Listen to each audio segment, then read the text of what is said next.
ఆయన ఎంట్రీకి నో అన్న దేశం ఇప్పుడు మాత్రం పదే పదే రమ్మంటూ ఆహ్వానం పలుకుతోంది. ఆయనకు రెడ్ కార్పెట్ పరుస్తోంది. ఆయనతో స్నేహం కోసం తహతహలాడుతోంది. ఆ వ్యక్తి ఎవరో కాదు, ప్రధాని మోడీ. ఆ దేశం పెద్దన్న అమెరికా.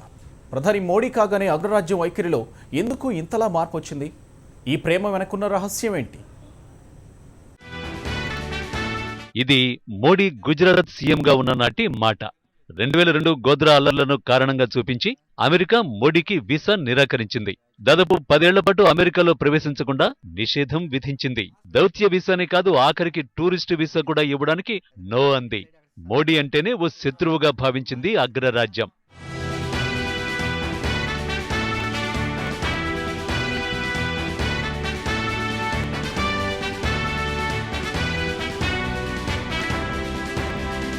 నరేంద్ర మోడీ ప్రధాని అయిపోవడంతోనే అమెరికా వైఖరి వేగంగా మారిపోయింది. మోడీ మీద ప్రేమ పొంగుకొచ్చింది.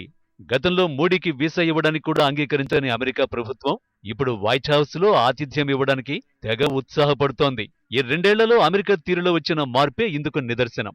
2014 నుంచి ఇప్పటి వరకు మోడీ 3 సార్లు పర్యటించారు.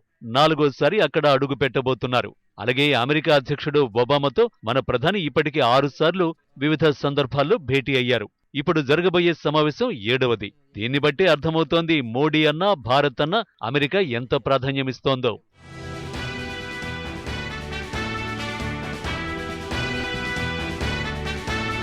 ప్రస్తుతం భారత్ శరవేగంగా అభివృద్ధి చెందుతోన్న దేశం.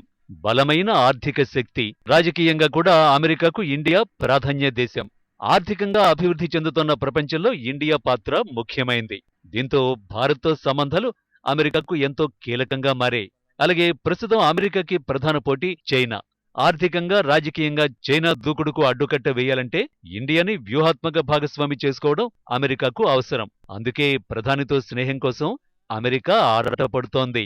ఇండియాలో మోడీ మేనియాను అమెరికా సహా యూరోపియన్ యూనియన్ దేశాలు కళ్లారా చూశాయి. అలాగే అమెరికా మాడిసన్ స్క్వేర్లో మోడీకి ఎన్ఆర్ఐలు జేజేలు పలకడాన్ని ఒబామా చెవులారా విన్నారు. విపరీతమైన ప్రజాదరణ, ఆర్థిక అవసరాలు, రాజకీయ ఎత్తుగడల్లో భాగంగానే మోడీపై వ్యతిరేకతను పక్కన పెట్టి అగ్రరాజ్యం స్నేహగీతం పాడుతోంది.